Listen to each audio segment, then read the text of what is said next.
Quero saudar os irmãos e os alunos, né, com a graça e a paz. E vamos continuar, irmão, nossa aula de escatologia, né? A gente está gravando esse formato a primeira vez. A gente fez a aula no seminário de forma presencial e a gente viu algumas coisas, né? Um que diz respeito à escatologia individual e à escatologia de forma coletiva, né? E é necessário, irmãos, a gente parar e refletir algumas coisas, principalmente, né, nesses períodos de pandemia, que aparecem os profetas do Apocalipse, né, dizendo que esses são os sinais. O que é curioso é que, tendo um pouquinho de honestidade, não é?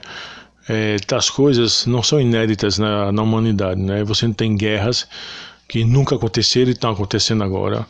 Você não tem ideia de terremotos que nunca aconteceram e estão acontecendo agora. Você não tem ideia de maremotos que nunca aconteceram e estão acontecendo agora.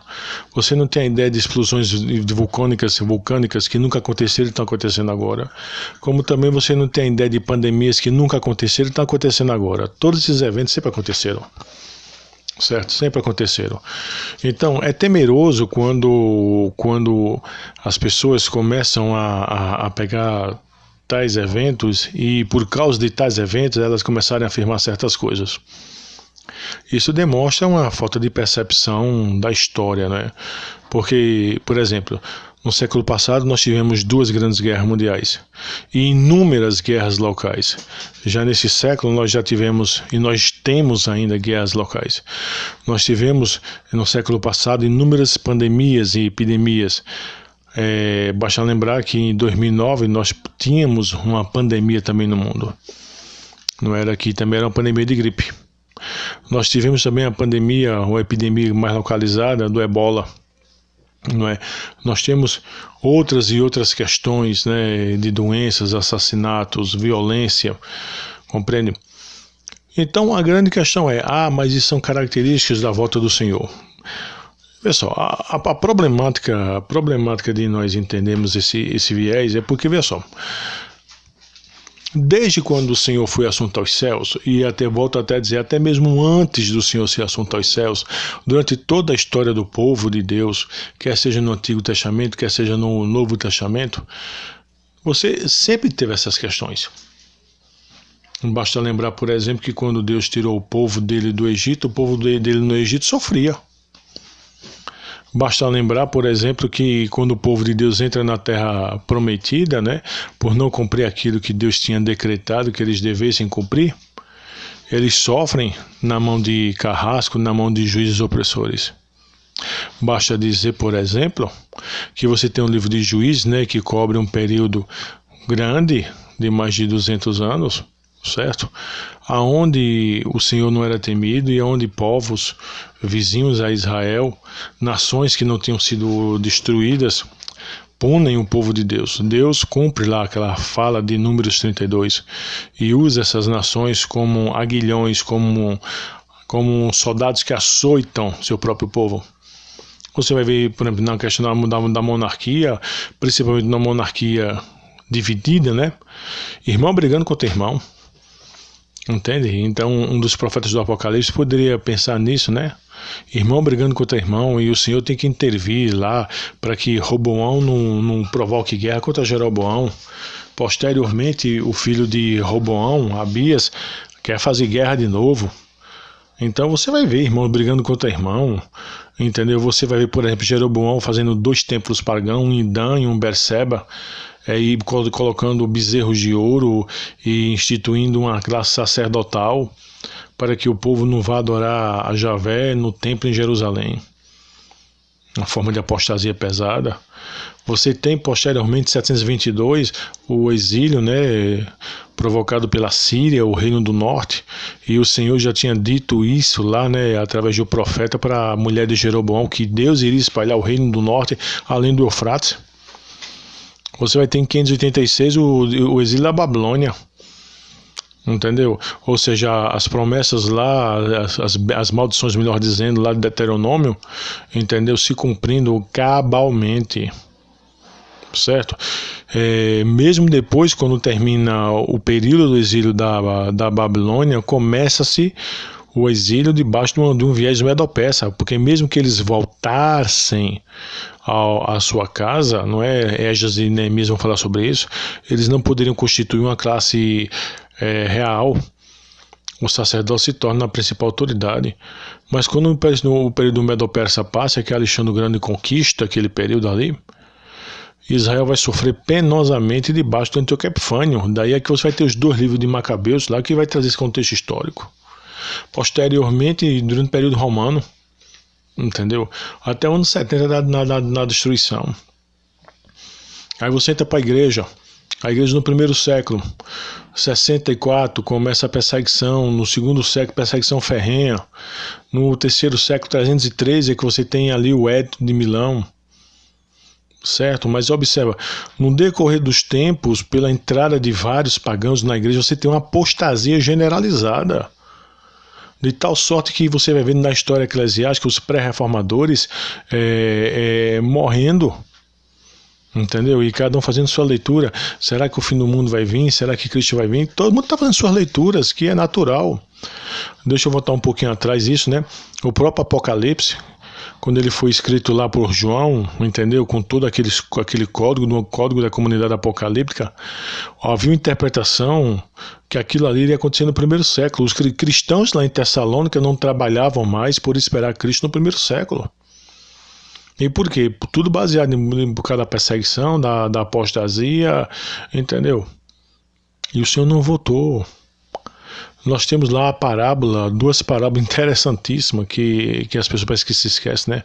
A parábola do fermento e a do grão de mostarda, que fala sobre o papel da igreja neste mundo. E você andando, voltando a falar lá para a época da reforma, você vai ver a época dos reformadores, você vai ver a época pós-reformadores, entendeu? A apostasia do arminianismo no século XVII, perseguições por causa da igreja romana, entendeu? Os próprios desvios dentro da igreja reformada nos séculos vindouros, compreende? Então, vê só, irmãos, a problemática em a gente ser profeta do Apocalipse, baseado em coisas que estão acontecendo, entendeu? É justamente essa. Porque se você for ser franco, está acontecendo isso. Sim, meu filho. Mas será que nunca aconteceu uma pandemia no mundo? Pronto, vamos supor que pela graça de Deus, Deus na sua misericórdia, permita que algum homem desenvolva uma vacina. Vamos supor que Deus na sua misericórdia permita que esses 2 medicamentos que estão sendo testados com sucesso, de fato e verdade, funcionem. E que pessoas não venham mais a morrer disso. Aí eu pergunto para vocês acham ou não acham que todo esse alarde vai se acalmar? Vocês estão lembrados de quando surgiu o HIV? Estão lembrados? De como foi aquela pandemia, pessoal está morrendo de AIDS. Hoje se sabe que ninguém morre de AIDS, se morre dos sintomas que o vírus da AIDS provoca, ou seja, porque ele detona toda a imunidade do corpo humano. Mas observa que hoje você tem um grupo de coquetel, coquetéis de vários remédios que controla isso, que faz com que pessoas que sejam soropositivas vivam. Entende o que eu quero dizer? Então o problema é que você tem muito isso, sabe, esses profetas do Apocalipse, e eles se esquecem de perceber o único sinal evidente da volta do Senhor, que o Senhor só pode voltar, meu irmão, quando a sua igreja estiver completa. Você pega o texto lá de João, capítulo 10, ele vai pastorear todo o rebanho. As suas ovelhas ouvem a sua voz. Há ovelhas que ainda não ouviram a voz do Senhor, porque não nasceram de novo. Então ele ainda falta conduzir muitas ovelhas. É isso que ele diz isso, eu ainda tenho outras ovelhas, a mim convém conduzi-las. Ele ainda falta conduzir muitas ovelhas ao aprisco. Entende? Então as pessoas não se esquecem desse detalhe, você vê. E lá em Pedro fala nisso, né? Sobre essa questão de nós pregarmos, nós vivenciarmos, até tem um negócio de acomodação, né? Para apressarmos, não é? As pessoas, ao invés de estar pensando nisso, não vamos pregar o evangelho, vai pregar o genuíno evangelho, não o evangelho falso, esse evangelho mentiroso que está sendo pregado hoje em dia, de igrejas que querem lucro. Eu fico pensando naquilo que Paulo falou lá em 1 Coríntios 15, de 1 a 2, né? Quando Paulo fala a respeito do verdadeiro evangelho, Paulo diz: se é que de fato crestes. Paulo diz lá em Gálatas que se vier um anjo, outro apóstolo que prega o evangelho que vá além daquele que tem pregado, seja anátema. Eu fico pensando o quanto de evangelho anátema tem sido pregado hoje aí fora. Só que você tem um problema, irmão. O Espírito Santo não chama ninguém à fé através do evangelho anátema. Porque se ele chamasse alguém à fé através do evangelho anátema, ele estaria contradizendo o que ele falou através da boca do apóstolo Paulo, lá em Gálatas, em 1 Coríntios 15, 1-2. Então você tem um problema aí. Então percebe-se ainda o quanto tem de trabalho para se fazer. Compreende isso? Agora, é algo que a gente precisa compreender numa linguagem de oráculo de juízo. No oráculo de juízo, Deus faz a queixa contra o seu povo, Deus chama os elementos da natureza contra o seu povo, e Deus se levanta e vai castigar seu povo. Entendeu? O meu procedimento Deus faz com o mundo. Deus se levanta e vai castigar o mundo. Compreende isso?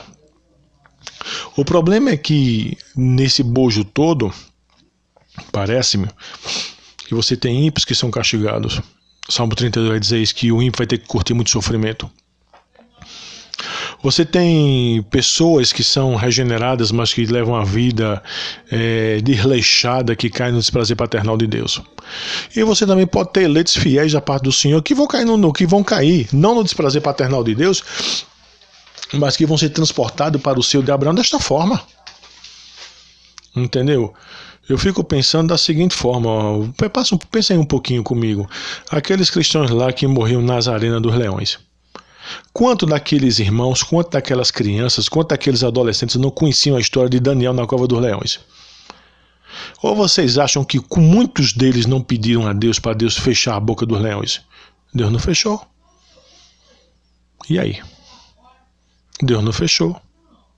Compreende? Eu fico imaginando aqueles irmãos que eram queimados vivos, lembrando lá daqueles amigos de Daniel que foram postos também lá na fogueira, que veio o quarto homem, tudinho. E não teve quarto homem para eles. Não teve quarto homem para pré-reformadores que morreram em fogueira. Não teve quarto homem para outros. Por quê? Porque Deus mudou? Não, porque Deus não quis fazer desse jeito. Entende? Volto a dizer, o que vai anteceder a volta do Senhor Jesus é quando o último eleito de Deus entrar. Agora, se o último eleito de Deus entrar agora, amém. Amém. Mas uma coisa que eu quero que você compreenda é que sinais, guerras, maremotos, pestes, vulcões, entendeu? Não estão associados necessariamente à volta de Jesus. Não estão, porque isso sempre aconteceu. Compreende? A apostasia. Meu irmão, vamos ler a história da igreja. Você vê o nosso país mesmo. Quantos creem na verdadeira doutrina? Quase ninguém. Conta sem a dedo. Entendeu? Isso é característica da nossa época. Olha o passado para vocês verem. Antes da reforma, olha o passado. Perseguições. Olha o passado. Hoje eu tô aqui no interior, né, na casa do meu sogro. Num ambiente bem rústico, né? É bom isso, a gente gravar num ambiente bem rústico. Aqui nesse lugar chamado Brejo da Mata de Deus, na década de 60, cristãos evangélicos eram apedrejados por fazer seus cultos, eram jogados pedra na casa do pessoal. Isso na década de 60. Compreende isso? Na década de 60. Não se faz muito tempo. Compreende? Quer dizer, o grande problema desse entendimento equivocado de escatologia é o quê? É aquela questão, pelo fato do cara estar vivendo no seu mundinho, e o seu mundinho, naquele momento, está gozando paz, certo? O cara nem sequer fala de volta de Jesus. Aí algo acontece, certo? E a coisa começa a desandar. Aí ele começa a falar em volta de Jesus. Só que se esse irmão pegasse um pouquinho de história para ler, ou então assinasse lá ajuda a igreja que sofre, por exemplo, essas entidades que trabalham com irmãos que sofrem, esse irmão perceberia que naquele momento que ele está vivendo com flores, com mar de rosa, com tudinho, tem irmão que está sofrendo. Compreende? Tem irmão que está sofrendo. Então a questão é, irmãos, volta a dizer, será que a nossa escatologia deve estar baseada nisso? Porque esse Papa moderno vai instituir aí um cara não sei o que, não sei o que, não sei o que, não sei o que. Bom, se ele instituir, vai ser mais um. Mas eu volto a dizer, se o último eleito não tiver de entrar nesse período, a gente vai viver esse período onde nós teremos mais uma besta, mais um falso profeta, mais um anticristo. Só que não vai ser os últimos. Talvez passem estes e tenhamos outros. Você vê a Confissão de Fé do Westminster, qual é a leitura que ela faz? Leia lá, meu irmão. Porque a Confissão de Fé do Westminster faz a leitura que o Papa o sistema papal era besta, o anticristo era o Papa e o falso profeta era padres, bispos e cardeais. Por quê? Vai olhar o contexto histórico da época. Aí você compreendeu por quê. Entendeu? Que o anticristo é Hitler. Hitler morreu. Que o anticristo é Mao Tse Tung. Morreu. Helene morreu. Entende? Veja só, eu não estou querendo dizer com isso que você não terá uma última besta, um último falso profeta, um último anticristo. Não estou dizendo isso. Eu só estou dizendo que a nossa visão escatológica da volta do Senhor tem que estar relacionada a uma visão eclesiológica, uma visão missionária. Visão eclesiológica, a igreja tem que ser completa por um todo, para poder Cristo apresentar a igreja toda, completa, a totalidade dos eleitos, desde o primeiro até o último, a Deus. E uma perspectiva missiológica é o quê? Que o meio ordinário para o ajuntamento dos eleitos e a pregação do evangelho é o meio ordinário. A gente sabe muito bem disso. Então, se a igreja não prega o verdadeiro evangelho, se a igreja não faz o correto, eleitos não vão vir. Compreende? Eu também não estou dizendo que nós temos o poder de atrapalhar o decreto de Deus. Não estou dizendo isso. Eu só estou dizendo que existe uma logística, existe um meio operacional para as coisas acontecerem. Compreende? Agora, se durante esse intervalo, esse progresso eclesiológico, missiológico da Igreja de Cristo, outras coisas estiverem acontecendo, beleza. Beleza. Olha, eu particularmente, eu sou milenista, apesar que eu queria estar errado em ser. Eu queria que o pós-milenismo fosse correto. Porque quem é que não queria ver? Quem é que não queria, quem dos verdadeiros cristãos não queria ver o cristianismo florescendo, a verdadeira doutrina florescendo, pessoas sendo levadas ao pé de Cristo, a sociedade mudando de forma gradativa? Quem não queria ver isto? Eu queria ver isso. Eu queria estar redondamente enganado na minha perspectiva milenarista. Entendeu? Sou preterista moderado, não sou preterista radical, porque eu sei que coisas aconteceram no primeiro século, mas também há coisas que vão acontecer antes da volta do Senhor. Só que eu não vejo, minha fé escatológica não está relacionada a desastre, não está relacionada à peste, não está relacionada à pandemia, porque você vê, isso se torna modismo. Quando essa pandemia passar, ninguém mais falará. Até a próxima, compreende? Até a próxima. Certo? E principalmente quando a gente sabe que dentro de nós habitam milhares e milhares de vírus. Vocês sabiam disso? E que esses vírus acabam não sendo letais porque nós temos anticorpos para eles. Agora, alguns, quando tem a baixa da imunidade, um desses vírus vai e mata. Lembra do que eu falei do HIV? O HIV não é uma doença, o HIV ele detona todo o sistema complexo imunológico do ser humano. Então o cara morre de gripe. O cara morre, sei lá, de resfriado, o cara morre de qualquer coisa. Entendeu? Então observa, quando o nosso corpo desenvolveu anticorpo para isso, aí os profetas do Apocalipse vão tudo passar, como sempre foi. Então, irmãos, entenda isso, ó, Deus controla todas as coisas, certo? O Senhor Deus decretou todas as coisas, controla todas as coisas, e Deus vai levar ao fim aquilo que Ele decretou, entendeu? Como eu falei, minha pressa a Deus é que Deus, na sua misericórdia, permita que surja uma vacina, ou então que esses medicamentos que estão sendo testados aí funcionem, certo? Agora também se sabe, diz que se Deus não quiser fazer isso, meu irmão, Deus não vai fazer. E o fato desse perdurar não quer dizer que Jesus está às portas, pode até estar, mas ele não estará porque está acontecendo. Ele estará porque o último eleito está para entrar. Eu acho que o viés é esse, tá bom? Então que Deus nos abençoe, que Deus nos proteja, que Deus nos dê luz para entender as coisas, tá? Deus abençoe a todos, irmãos.